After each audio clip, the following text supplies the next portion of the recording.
Muchísimas gracias. Para mí, en verdad, un honor estar participando en este festival hablando de salud mental, que es igual de importante, ¿verdad?, que la salud física para que podamos tener bienestar integral. Así que yo feliz de estar aquí acompañándoles. Entonces, a eso es que se refiere la palabra integral, Cali. Sí, cuando hablamos de integral, hablamos del conjunto completo que somos como seres humanos, tanto la parte mental, emocional, espiritual, la física, para que podamos tener una mejor calidad de vida. Excelente. Mercedes nos dio como una pincelada y manejó muy discretamente el tema de la ansiedad. Ya sé por qué lo manejó de esa manera. Aquí está la experta. Como atleta se vive una vida muy ansiosa. Así es, una vida con mucha ansiedad y con manejo de miedo, sobre todo en la parte inicial. Me imagino que aquí todos los que practican el deporte o han practicado el deporte reconocen ese miedo inicial de probar lo nuevo, de hacer algo diferente. Porque es que nuestro organismo, nuestro cuerpo lo reconoce como algo peligroso. Que es esto que yo no estoy acostumbrado. Entonces reacciona, me alarma y me genera miedo. Entonces, creo que es importante que podamos hablar de la vivencia que tenemos internamente a la hora de tanto empezar una actividad física nueva y de manera general en el día a día, ese miedo que nos mueve. Así que entiendo que es importante el poder conocernos en todo este aspecto y tener herramientas para regular lo que queremos, poder regular ese miedo. ¿Y existen esas herramientas para regular ese miedo? Así es, existen herramientas. Fíjate que es importante diferenciar los diferentes estados emocionales. Cuando hablamos de miedo es una reacción inmediata a una amenaza que vemos, ¿verdad? Cuando vemos un depredador, reaccionamos porque tenemos miedo. Pero una vez nos sentimos seguros, esas sensaciones que se van manejando en el cuerpo, pues van bajando, nos sentimos más seguros y más tranquilos. Pero ¿qué pasa? Que hay otro estado emocional que conocemos bastante bien, que es la ansiedad. Esa querida ansiedad que a veces nos acompaña y no nos quiere soltar. Entonces, ¿qué pasa? La ansiedad es un miedo prolongado. Igual que lo hablamos del miedo. Porque el miedo es ese depredador que yo veo y me genera ese susto, esa alarma. Pero entonces yo comienzo a pensar, ¿y si vienen más después? ¿Y si me van a atacar nuevamente? Entonces comienza esta preocupación por el futuro, por todos los posibles escenarios que pudieran darse, que me pudieran poner en peligro. Y todas las emociones, el miedo, la ansiedad, todas tienen una función. El problema es cuando comienza a ser demasiado desadaptativo, porque está demasiado presente en nuestras vidas y nos deja vivir activamente. No sé avanzar. Cuando mencionas lo de las emociones, ¿la alegría puede causar ansiedad? Mira qué pregunta tan interesante. Realmente sí, cuando experimentamos una alegría muy desbordada, podemos experimentar euforia, ¿verdad? Que sentimos ese desborde de adrenalina en nuestro cuerpo, que a veces sentimos que no tenemos control, ¿verdad?, sobre ello. Así que también esas emociones que son tan agradables pudieran desproporcionarse y salirse un poquito de nuestro control y hacer que actuemos de cierta manera. Porque ahí es que está el asunto. No solamente es cómo nosotros vivimos la ansiedad y el miedo y cualquier emoción, sino también qué hacemos con respecto a lo que estamos sintiendo. En específico con la ansiedad, que es algo que realmente a mí me apasiona el tema de la ansiedad y es de lo que más trabajo en mi día a día en la práctica profesional, y es que nos limita mucho. Porque ¿qué pasa? Resulta que llega un pensamiento de alguna preocupación. Si estamos en el ámbito deportivo, de que caramba, iré a tener un buen desempeño en el día de hoy. Y si el profesor otra vez me llama la atención porque no hice la cosa adecuadamente, y si no me da tiempo de llegar. Entonces todo ese sí comienza a generar en nosotros unas emociones de angustia, de preocupación. ¿Y qué pasa? Eso se ve reflejado en el cuerpo, todas estas sensaciones. Me imagino que nos ha pasado a todos aquí, ¿verdad? Comenzar a experimentar que el corazón se nos acelera, la respiración está entrecortada, se nos tensan los músculos, un dolor de barriga, se manifiesta de diferentes maneras. Entonces, ¿qué pasa? Que como es tan desagradable, es tan incómodo sentirse de esa manera, ¿qué es lo que yo voy a hacer más adelante? Evitarlo. Entonces yo digo, ay, yo no voy a ir a la práctica de natación, o yo no voy a quedarme con el grupo deportivo porque me genera como cierta ansiedad de yo compartir con los demás. Entonces, para yo no sentir todas estas sensaciones incómodas, las evito. ¿Y qué pasa? Que la ansiedad es bastante, le digo, bien viva, bien protagonista, y no le gusta que le ignoren. Entonces, para poder atravesar esa ansiedad, lo ideal es que podamos tener la herramienta para hacerle caso y escuchar qué es lo que nos dice. Entonces, ¿cómo se vería esto en la práctica? Fíjate que lo contrario de evitar es exponernos. En la práctica deportiva se nota mucho, me da miedo tirarme al agua, le tengo miedo al agua. ¿Cuántas personas que practican actualmente la natación iniciaron por ese miedo que desde pequeñito lo han acompañado? Yo le tengo terror al agua, no puedo entrar, entonces comenzaron a ese miedo, en lugar de evitar lo que hicieron, se tiraron al agua. Pero ¿qué pasa? Que necesitamos ciertas herramientas para dar un pasito, para comenzar a entrar los deditos de los pies en el agua, en el programa. Entonces eso tiene que ver con el manejo de la ansiedad, de que podamos nosotros exponernos y atendernos. O sea, estar prestando atención. ¿Qué me dice mi mente? No lo hagas, eso es muy peligroso, ¿para qué te vas a apoyar a eso? Entonces yo me digo a mí misma, esos solo son pensamientos, porque la mente va a estar hablando eso a veces y nos hace creer todo lo que llega a la mente, lo creemos y ya. Entonces yo le digo, juega de la pensamiento. Exactamente, los jueves están vivos. Entonces, ¿qué hacemos? Hay un pensamiento que me dice esto, que me dice que yo no puedo, que me dice que es imposible de hacer que aquello lo que en este libro.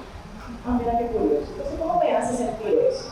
Para que puedan algunas herramientas básicas para que puedan ir poniéndole en práctica. Entonces, ya me di cuenta de ese pensamiento, esos pensamientos. ¿Y cómo eso me hizo sentir? ¿Qué emociones aparecieron? Angustia, tristeza, ira. Estoy sintiendo. ¿Y cómo se nota a nivel físico de sensaciones? Estoy nerviosa, temblorosa, me da un dolor de estómago, no puedo manejar, me siento muy rígido, exactamente. Entonces ahí yo comienzo a trabajar con el cuerpo. ¿Qué herramientas? Vamos a ver, por ejemplo, ¿qué te pasaría a ti? ¿Qué tú harías cuando tú sientes estas sensaciones en las que estás hundida, porque estás tarde para algún evento, porque no has podido iniciar algo? ¿Cómo tú has sentido esto en el cuerpo? Pues en mi caso, yo soy una persona muy extrovertida, no sé, yo no le tengo miedo a pararme delante de nadie. Le debo eso a Margarita Jaques, pero siempre que tengo una actividad, por pequeña o grande que sea, siempre tengo ese positivo. Y eso es, y realmente, en vez de yo tomarlo como algo malo, es lo que me mantiene viva y me hace tirar hacia adelante. El día que no lo sientan, entonces dejará de gustarme eso. Entonces, en este caso, en específico, se maneja todos los días. Yo soy maestra, algo que no le he dicho a ninguno, pero yo soy docente, al igual que ustedes. Yo tengo 23 años, tengo clase de idiomas. Imagínate. Cuando tú das clase de idiomas, tú tienes que reinventarte todos los días. Tú tienes que ser payasa, tú tienes que ser agradable, y a veces tú no tienes ni el deseo, ni tienes el ánimo para hacer eso. Y quizás, como tú dices, a veces cuando yo encuentro una dificultad en el aula, eso automáticamente me tira ese pensamiento. Y es difícil, de verdad, es difícil tú sacar ese pensamiento y tratar. En mi caso, yo respiro. Yo o le hago la mesa. Y los muchachos tienen que empezar. Ellos dicen, cuando la teacher le da esa mesa, hay problema. Pero al hacerlo, automáticamente lo hago. Entonces, mi tono de voz es alto. Si no le digo, mis hijos, ustedes que nos hayan y lo hago de una manera dulce, porque ya yo te lo di, no debe ser. Pero es una manera de yo, como despertarme y decir, ¿dónde va? Eso es lo que yo hago, pero la respiración. Exactamente. No sé si el yoga, yo practico yoga. Si el yoga es realmente el que me ha ayudado a relajarme. No soy de las que medito, así, aunque Priscila me decía, no, pero tú estás meditando. Porque a mí me cuesta concentrarme. Yo tengo problemas para concentrarme. Yo soy muy hiperactiva. Y no me diagnosticaron nunca. Porque en mi generación eso no existía. Exacto, eso era simplemente cosa de muchachos. Pero yo estoy hablando contigo, que tengo un millón de preguntas en la cabeza, y eso es, estoy hablando con ella, y tengo la capacidad, que es algo hasta extraño, hablando contigo, pensando lo que te voy a preguntar, pero estoy mirando para allá, a José Ricardo, por ejemplo, que está hablando el dron, y yo estoy pensando, qué chulo. Entonces, a mí me pasa eso, yo soy de las personas que hago varias cosas a la vez. No sé si es malo, a mí me funciona, porque me ayuda a no generar ansiedad a las cosas no desconocidas. No has encontrado tu método. Yo he encontrado. Y tú has dado en el punto de algo muy importante, que es la respiración. Porque si nos damos cuenta, cuando estamos experimentando miedo o ansiedad, hay un cambio en la respiración. No nos damos cuenta porque es muy automático, pero se pone bien cortita, como que no nos pasa, de repente los pulmones son mucho más pequeños. Y una presión en el pecho, exactamente. Entonces la respiración es clave para nosotros regular el sistema nervioso que está demasiado desregulado, que está hiperactivado. Entonces nos damos cuenta que tenemos esta respiración bien cortita. Y ni siquiera podemos tener una respiración profunda, no podemos hacer que nos hace sentir aliviado porque no está muy cortito. Entonces ahí, cuando nos hacemos conscientes y nos damos cuenta de eso, pues hacemos un pequeño ejercicio bien breve que yo siempre recomiendo, que pueden utilizar y que se puede hacer realmente. Tú estás aquí escuchando que pudieras estar haciendo el ejercicio.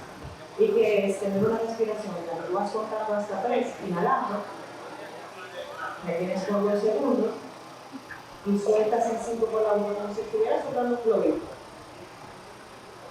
Y lo repites varias veces. Inhalas contando 3, retienes por 2, y después 5 y lo sueltas todo ligeramente por la boca.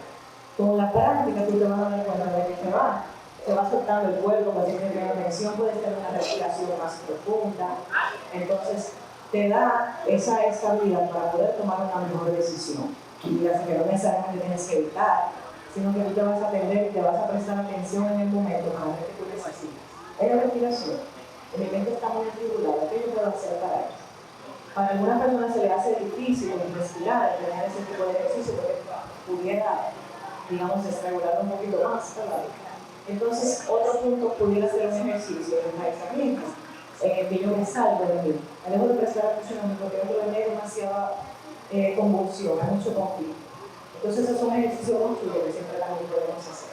Y es utilizar todos los sentidos, ese enraizamiento, o grounding, en el que yo digo, bueno, yo voy a hacer un poquito regular ahora. Déjame observar 5 cosas que yo tengo a mi alrededor y las describo. Entonces yo comienzo a ver, bueno, que están esos colores que están allá, que son azules, con 3 coloritos para los niños. Yo puedo ver que hay esa silla que está ahí puesta, este tal color. Entonces voy enumerando 5 cosas que yo veo a mi alrededor. Después paso a otro sentido y comienzo a enumerar, a sentir 4 cosas. Y yo comienzo, por ejemplo, tocando, bueno, mi pantalón, se siente suave. Yo no le dije fecha porque me dijo que yo voy a dar para la segunda, que yo pueda tocar. Luego identifico 3 cosas que yo voy a escuchar. Si yo escucho ese ruido por allá como de la planta, ¿verdad? Estoy escuchando también los niños que están jugando alrededor, una pelota que suena por allá.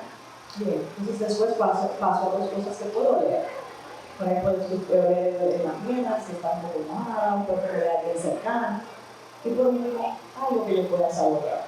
Ya sea este último cafecito que me tomé, ¿verdad? En la mañana, que todavía sigue por ahí, o si tengo una mentira. Entonces, este tipo de ejercicio lo que te ayuda es a salirte de esa turbulencia interna, porque ya la mente está muy agobiada con tantos pensamientos, que yo lo que necesito es un descanso de esa cháchara mental en la que estamos constantemente, que así respirar y decir, ok, ahora puedo tomar una mejor decisión, que no sea basada en ese miedo y en esa ansiedad. ¿Qué crees tú, Candy, que ha sido el detonante para que países como el nuestro y países desarrollados estén tan preocupados en la salud mental? ¿Cuál crees tú que ha sido el detonante mundial? Porque fíjate, nos hemos pasado la mañana hablando de deporte, pero nos hemos pasado cada uno de los expositores que ha pasado por aquí hablando de la mente. O sea, y han coincidido todos. Entonces, ¿qué crees tú que ha sido el detonante en la sociedad actual que ha indicado hay que poner cuidado en la salud mental? Bueno, yo creo que siempre ha estado, ¿verdad? El tema de la salud mental. En algunos países pues se le ha dado más atención que a otros, pero de manera general todos sabemos que cuando estuvimos en cuarentena por COVID, se exacerbaron todas esas situaciones que teníamos por ahí manejadas. que teníamos que leer en la línea, porque pasábamos todo el tiempo evitando situaciones, ocupados con el trabajo, manejándonos de una manera quizás no tan sana. Entonces lo que hizo la pandemia fue poner todo esto en evidencia y decir, esta forma en la que te estás manejando no te está funcionando, ya no es adaptativa, ya no es funcional, tienes que prestar atención. Y tiene que ver no solamente con lo que vivimos en el día de hoy, porque hoy en día tenemos vidas muy demandantes. Mira que queremos practicar deporte, estamos trabajando, estamos en la casa, si podemos ir con los hijos en sus diferentes actividades, tratar de hacer un tiempito para nosotros. Esa última hora, realmente el día a día puede resultar bastante abrumador y agobio. Entonces, cuando ya se pone todo en pausa, que ni el niño va para ninguna actividad, que ni yo puedo ir para ningún lado, yo me río conmigo y con todo lo que yo estuve buscando. Y comienzan a aflorar a nivel de emociones y de sensaciones. Por eso tanta crisis de ansiedad durante la pandemia, por eso tanta crisis de pánico, que luego se fueron evidenciando incluso después de muchas personas con síntomas depresivos, porque se pone, me quedo sola conmigo y con todo lo que yo estuve evitando. Entonces, se notó que la persona dijo, ya yo no puedo más, sola, yo no he podido, entonces necesito buscar ayuda. Y comenzaron las consultas a llenarse de los buscando mejorar su calidad de vida. Entonces, digamos que la pandemia adelantó un proceso que se iba a dar de manera natural. Mira, eso de la pandemia, tienes toda la razón con el detonante. Nosotros como club, en la pandemia, lo que hacíamos era charlas virtuales. Y nos tocó con la doctora Luna una charla, ahora yo recordando, una de esas charlas fue con ella, y hablaba ella precisamente de lo importante que era la salud mental. En el momento, me tocó a mí hacer la entrevista, en el momento que yo la entrevisté a ella, yo no le vi, o sea, lo que veo ahora, porque ahora tú lo ves en todas partes, todos los mensajes, todos los carteles te llevan a ella. No solamente nosotros como país, sino otros países que están más desarrollados que nosotros y que ha existido, primero que aquí, esas clínicas para el descanso de la salud mental, y que aquí todavía hay centros, pero no tienen esas clínicas. Nosotros todavía, porque nos falta un poquito. Pero ahora que lo menciono, lo de la pandemia, sí, entiendo que el detonante fue algo. Entiendo que sí. A mí yo pienso que otro factor, aparte de eso, es que estamos viviendo en un momento histórico espectacular a nivel de información y comunicaciones. Entonces, cada vez, sobre todo la generación más joven, está más consciente porque tiene más información. De repente se pregunta, ¿por qué yo me estoy sintiendo de esta manera?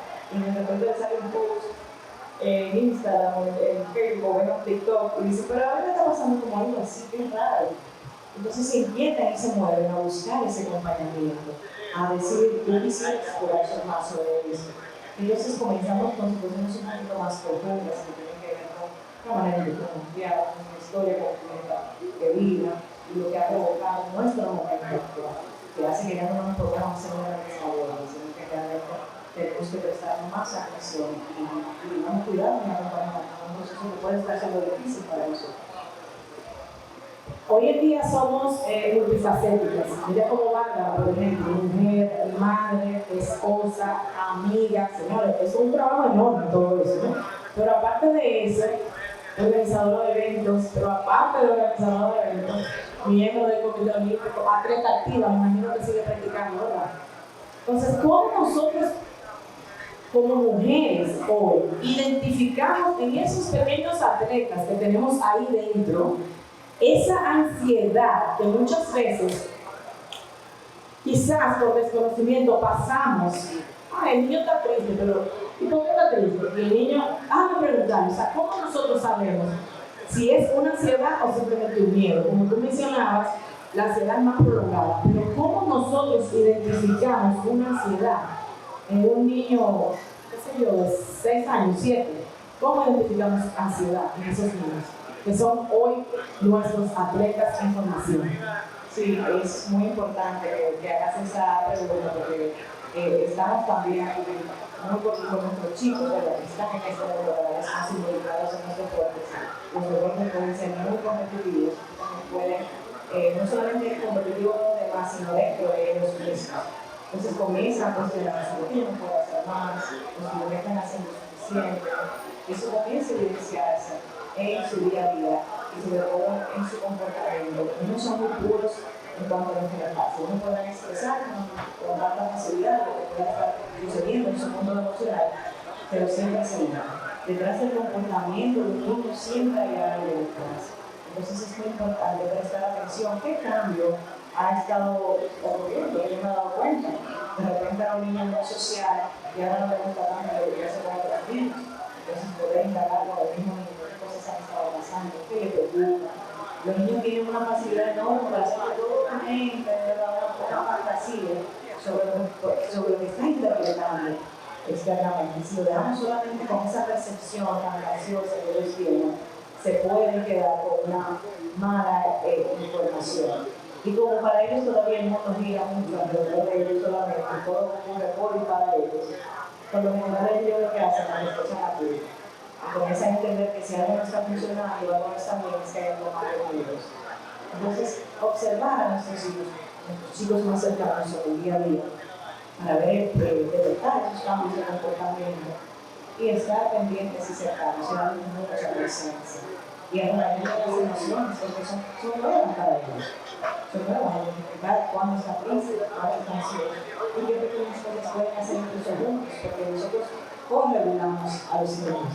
Ellos todavía no saben de todo, gestionar su tristeza, gestionar su ansiedad. Entonces, nosotros tenemos que acompañarlos, a ayudarles y enseñarles con nuestra práctica cómo pueden sentirse mejor o más seguros por el resto de la sociedad. No sé si alguna de ustedes tiene alguna pregunta. Madre de atletas.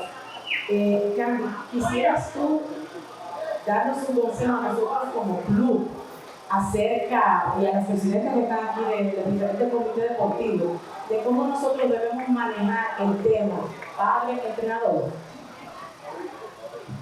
Manejar el tema por el tema salud mental.